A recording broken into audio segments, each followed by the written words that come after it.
Welcome to the Dark Archives.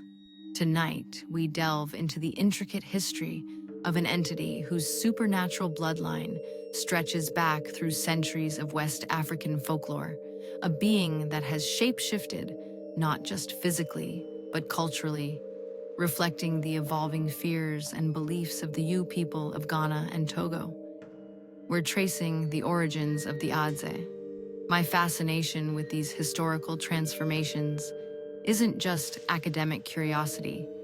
It's about understanding the deep roots of supernatural phenomena, how they adapt, persist, and continue to influence our world. The Adze presents one of the most compelling case studies in this regard, revealing a surprising ancient connection that still echoes today. At its earliest known appearance, the Adze wasn't a monster in the traditional sense, but a terrifying explanation for a very real and devastating threat.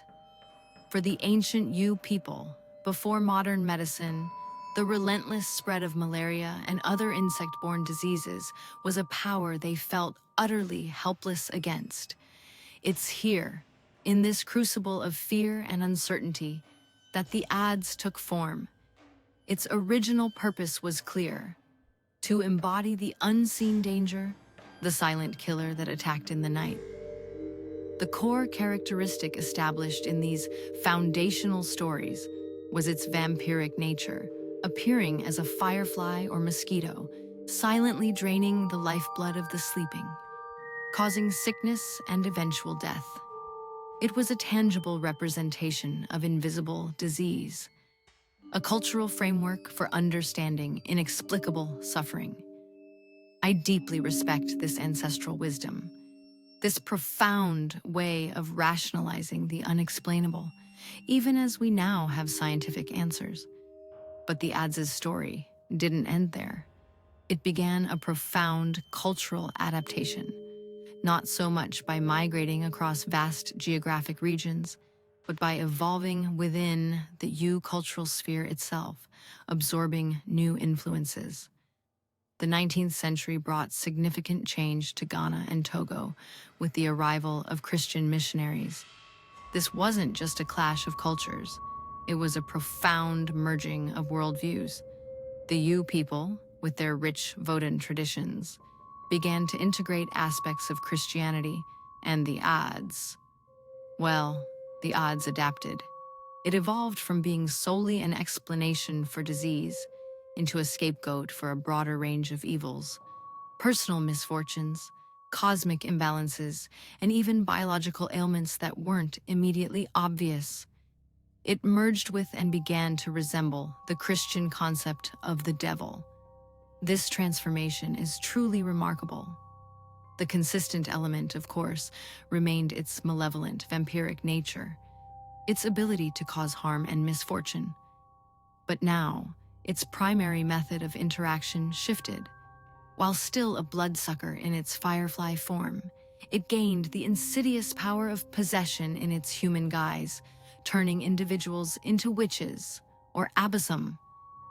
This particular evolution, the gender bias in possession, with women frequently accused, strikingly parallels Western witchcraft accusations. It's a testament to how universal human anxieties, combined with new belief systems, can reshape the very nature of an entity. It shows us why certain aspects of fear and blame remain universal, even as their cultural vessels change. This historical transformation continued to deepen.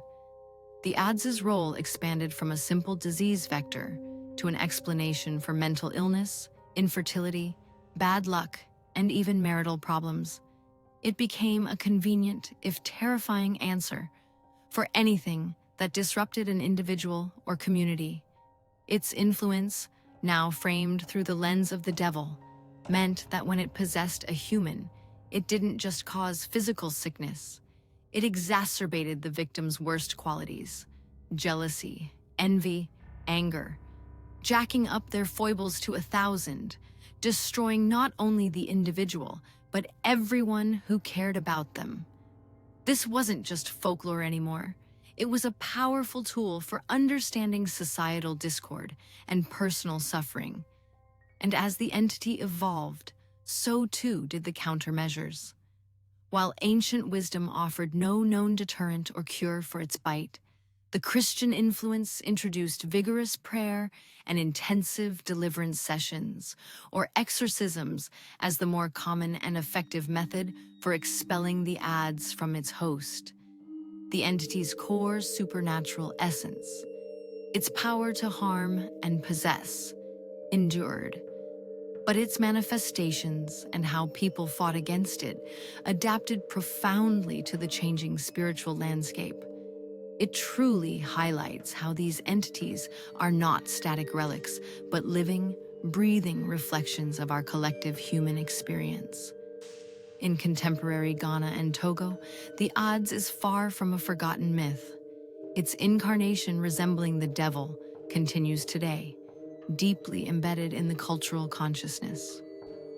Anthropologists conducting fieldwork have documented frequent accusations of Adze possession among women, leading to ongoing deliverance sessions that are intensive and often emotionally charged. The fear is palpable, even today. I've seen this firsthand. A deep-seated reluctance to even discuss the Adze, indicating its enduring power. Modern fears, addiction, economic hardship, social anxieties are still attributed to Adze possession, showing its continued role as a cultural explanation for misfortune. Based on these historical patterns, I predict the Adze will continue to evolve, perhaps even finding new ways to manifest in a digital age, reflecting our anxieties about unseen influences and loss of control. The ancient wisdom of acknowledging an unseen threat, however, remains. It merely redefines itself. The Adze's enduring significance across human cultures, particularly within the Yu people, is a powerful lesson.